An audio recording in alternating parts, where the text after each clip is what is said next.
साल था 2019। सर्दियों की कपकपाती रात। कोलकाता से पटना जाने वाली एक late night passenger train platform पर धीरे धीरे आकर रुकी। ज़्यादातर डिब्बे खाली थे, बस कुछ ही लोग थे जो इस ठंड में सफ़र कर रहे थे। राहुल, एक 25 साल का युवक, ऑफिस के काम से लौट रहा था।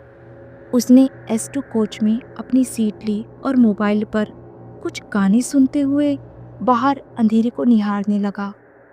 ट्रेन जैसे ही स्टेशन से चली, उसने देखा कि एक बूढ़ी औरत सफ़ेद साड़ी में लिपटी, उलझे बाल और आंखों में अजीब सा सोनापन लिए डिब्बे में चुपचाप चढ़ आई।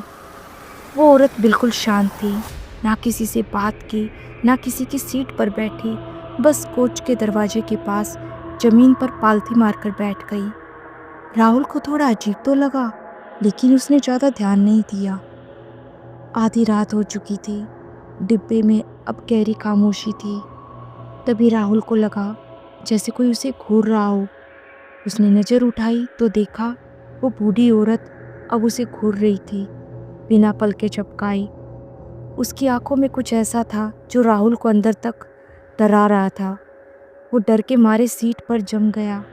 तभी औरत के होंठ हिले, मगर आवाज़ नहीं निकली।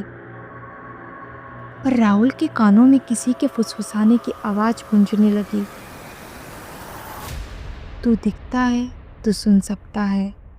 ट्रेन का अगला स्टॉप आने वाला था, लेकिन गाड़ी अचानक रुक गई बीच जंगल में। अब डिब्बे की लाइट्स चमकने लगी।